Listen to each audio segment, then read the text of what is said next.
네, 시장에 저평가된 종목을 찾아드리는 시간이죠. 바로 작전 리포트입니다. 오늘도 MTNW 허반석 어드바이저와 힘차게 시작해볼게요. 위원님, 안녕하세요. 안녕하세요.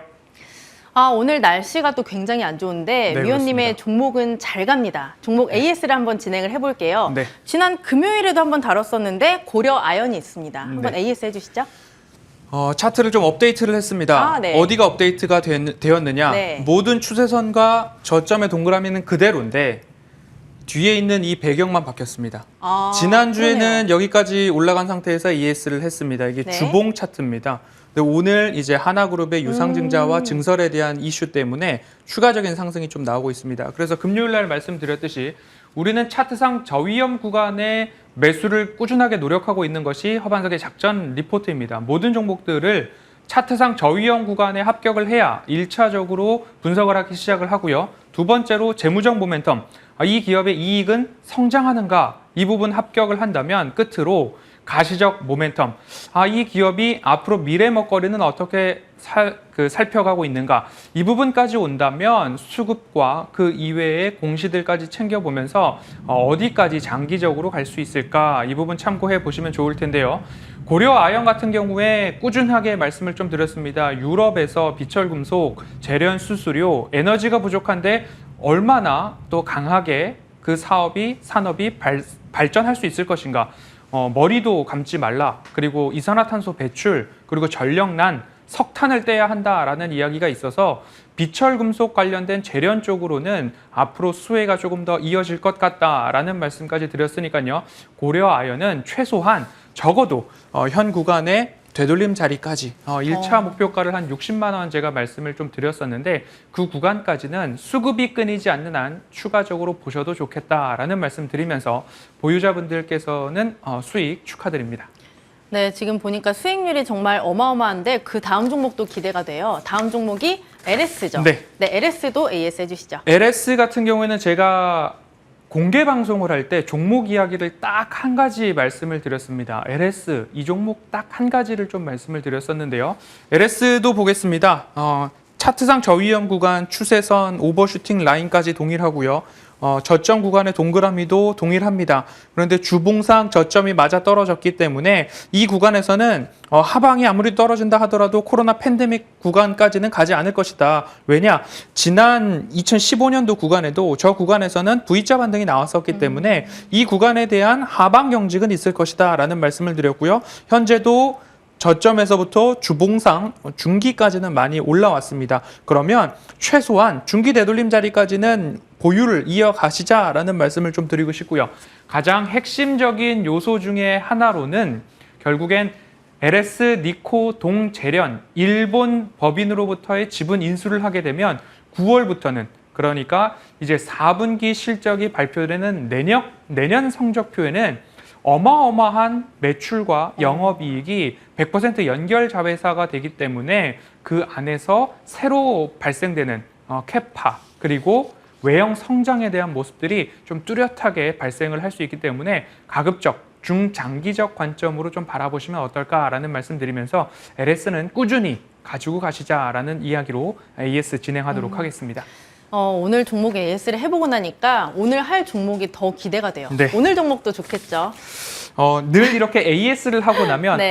이 전문가를 오래 보지 않으신 분들이 네. 이렇게 AS를 하면 오늘 종목도 좋겠지 하고 가격이 막 올라갈 때 덜컥 사시는 분들이 더러 계셨던 것 같습니다. 그렇기 때문에 오늘 종목은 시장이 조금 CPI 발표를 앞두고서 관망세가 있기 때문에 차분한 종목으로 준비를 했으니까요. 너무 급하지 않게 가격 전략을 잘 따라주시면 좋을 것 같습니다.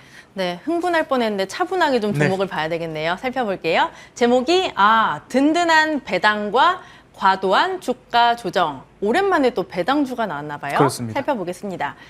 금리 상승기 한창 핫하던 업종 금융과 은행. 금융주인 것 같고 네. 두 번째 힌트를 보니까 은행일 보러 오셨어요. 굿투더 육뱅크. 뭔가요 이게? 9투더6 하면 꼭 우영우 같잖아요. 네. 9 to 6라고 읽으셔야지 라임이 제가 좀 우영우를 삽니다. 보다 보니까 이게 네. 입에 익었네요. 네, 그리고 마지막 힌트가 남은 배당 수익률이 5.9%나 됩니다. 또 힌트를 받아볼게요. 네, 은행일 보러 오셨어요? 그리고 네. 사인 받을 걸 그랬다 라는 이야기로 엄청나게 잘생긴 남자 배우 공유 씨와 공유 씨요. 네, 그리고 이제 조금 있으면 유부녀가 된다고 발표를 한 김연아 씨. 네, 씨가 네. CF를 찍었던 은행일 보러 오셨어요. 9to6 뱅크.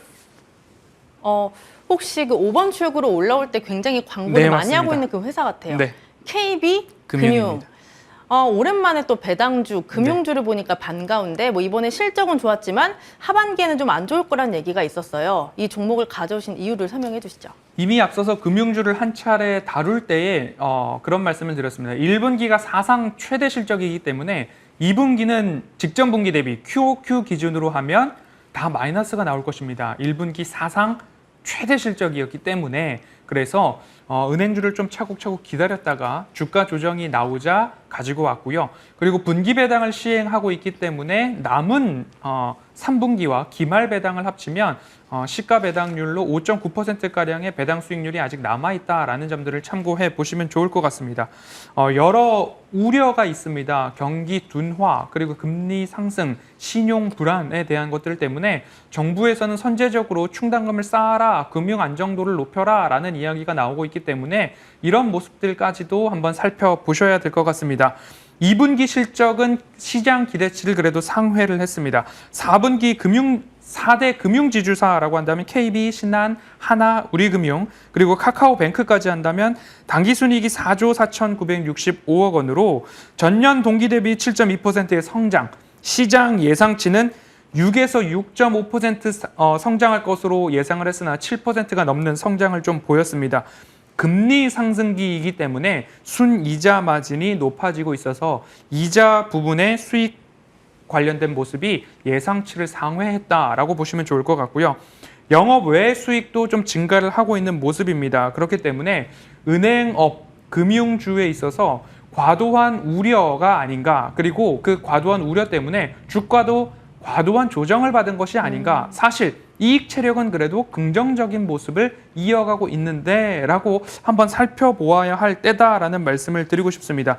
기준금리가 앞으로도 9월 FOMC, 10월 FOMC, 11월, 12월까지 남아있고요. 한국은행의 통화정책회의도 앞으로 0.25bp씩은 꾸준하게 금리 인상을 할 것으로 이야기가 나오고 있어서 기준금리가 인상된다면 이자 마진이 높아질 것이고, 그러면 은행과 금융업 중에서는 안정적인 이익이 지속될 것이다 라는 이야기 할 수 있을 것 같습니다. 그런데 시장의 우려는 무엇이냐?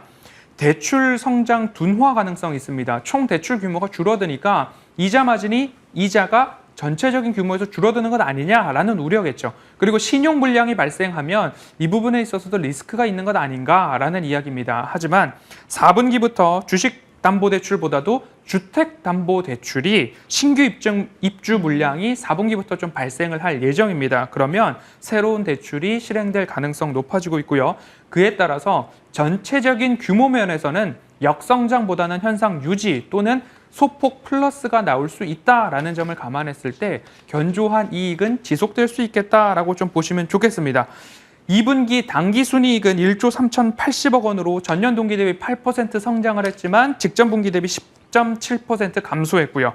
순이자 마진은 2조 793억 원으로 전년 동기 대비 1.3% 성장, 직전 분기 대비 5.5% 성장했습니다. 그러니까 직전 분기 대비 영업이익은 줄어들었는데 순이자 마진은 늘어났습니다. 왜 이런 결과가 나왔느냐? 결국 신용 손실 대손에 따른 충당금을 선제적으로 적립해라라고 해서 충당금을 3,331억 원 적립을 하면서 전년 동기 대비 48% 이상 증가된 충당금을 적립했고요. 직전 분기 대비 156%의 충당금 적립을 했기 때문에 결국엔 수치상 직전 분기 대비 많이 떨어진 것으로 보이지만 기업의 이익의 질을 본다면 그렇게 나쁜 것이 아니다라는 점들을 좀 참고해 보았을 때 1분기 사상 최대 실적, 선제적 충당금 적립 이런 것들이 표면상 수치로는 안 좋아 보이지만 하나하나 따져보면 그래도 견조한 이익이 지속될 여지가 많지 않나. 그러면 지금의 주가는 과도한 조정이 아닌가라는 포인트를 한번 생각해 보셨으면 좋겠습니다. 말씀을 쭉 들어보니까 그간 우려가 커서 조정이 굉장히 깊었던 것 네. 같아요. 그래도 이제는 조금씩 올라오려는 시도를 하고 있는 것 같긴 하거든요. 주가가 상승 여력이 아직까지 충분한지 궁금하네요. 네, 양호한 이익 대비 과도한 조정이다라는 말씀을 드렸고요. 지금 화면에 나와 있는 PBR 먼저 좀 보도록 하겠습니다. 주가 PBR의 저점을 본다면 0.4배 수준에서 늘 반등이 나왔습니다. 코로나 팬데믹 국면에도 그렇고요. 2016년에도 그렇고요. 가장 최저점이 0.4배 수준이었는데 지난 금요일 저점 기준으로 PBR이 0.43배 수준에서 반등을 좀 했습니다. 오늘도 보합이나 플러스로 이 주가의 하방이 좀 확인된다라고 한다면 지금부터는 일부 좀 참고를 해보자라고 보셨으면 좋겠고요. 꾸준하게 월, 화, 수 CPI 발표를 앞두고 관망세 속에서 모든 종목들에 있어서 조정이 나온다라고 한다면 거래량을 동반한 차익 매물이 나오는지 아니면 거래량 없이 관망세에 따른 조정이 나오고 있는 건지 이 두 가지를 꼭 구분해서 모든 종목들을 좀 보시면 좋을 것 같고요. 그렇기 때문에 시장을 보실 때에도 이익의 질, 앞서서 KB금융 말씀드렸던 것처럼 하나하나 수급과 이익과 거래량이 동반되는지까지도 수요일까지는 한번 면밀히 살펴보시면서 차분하게 대응을 좀 이어가시면 좋겠다라고 말씀을 드리고 싶습니다. 무시 못할 배당에 대한 이야기 해야 될 것 같습니다. 제가 겨울을 지금부터 준비를 하고 있는데요. 밀짚 모자는 겨울에 사야 되고 호빵은 여름에 사야 되고 가스와 관련된 난방 계절주도 여름 한가운데에서 사야 된다라는 말씀을 드리면서 은행주, 금융주가 조정을 받았고 PBR 저점에서 반등을 나오고 있기 때문에 KB금융도 지금 좀 말씀을 드리고 있습니다. 1분기, 3분기 각각 분기 배당은 500원씩 진행을 할 것으로 전망이 되고 있고요. 4분기 기말 배당은 1,750원이 전망이 되고 있습니다. 그러면 남은 3분기와 4분기 기말 배당을 합산을 했을 때에는 2,250원의 배당이 전망되고 있고 금요일 종가 기준으로 따지고 본다면 시가 배당 수익률은 5.9%나 됩니다. 그렇기 때문에 높은 배당 수익률에 따른 주가 하방 경직성이 좀 나올 수 있다라는 점 참고를 해보시면 좋을 것 같고요. 지난해와 유사하게 배당 성향을 이어갈 수 있다. 그리고 여담으로 자사주 소각을 좀 하는 모습들이 나오고 있습니다. 그러면 이익에 대한 자신감이 있을 때 자사주 소각을 추가적으로 진행을 할 수도 있기 때문에 배당 안전판과 그리고 자사주 소각에 대한 기대감, 이 종목에 있어서는 저평가 요인 PBR 저점에서 이제 막 반등을 시작했다라는 점 포인트로 잡아가시면 좋겠습니다. 그렇다면 마지막 이 종목의 가격 전략까지 알아볼게요. 네, 차트 보시죠. 동일합니다. 박스권은 빨간 색깔 하단선과 상단선을 그려 놓았고요. 그리고 파란 색깔 선으로 추세선을 한번 그어 보았습니다. 그러면 16년도, 20년도 각각 PBR 저점에서 반등 나왔던 주가의 모습들 볼 수 있고요. 현 구간에서는 추세 하단을 같이 맞아가고 있다. 그리고 이미 주봉상 추세 하단에서 반등이 나왔는데 현 구간 200주선을 돌파하는지 돌파하지 않는지 기다렸다가 지금 가격대부터 200주선을 가까이 할 때마다 또는 200주선이 훼손되지 않는다면 꾸준하게 연말까지 모아가셔서 3분기 배당도 받으시고 그리고 기말 배당도 한번 노려보시는 전략으로 꾸준하게 보시면 좋을 것 같고요. 가격 전략으로는 5만 원에서 5만 500원과 가장 가까운 때에서 모아가시는 전략 보시면 좋을 것 같고요. 1차 목표가로 6만 2천 원 제시를 해드리니까요. 짧게 보시기보다는 나는 3분기와 4분기 모든 배당을 받아보고 싶다 하시는 분들이 관심 가져보시면 좋을 것 같습니다. 네, 오늘 위원님의 종목은 KB금융이었습니다. 투자하실 때 참고해 보시길 바랄게요. 오늘도 MTNW 허반석 어드바이저와 함께했습니다. 위원님 고맙습니다.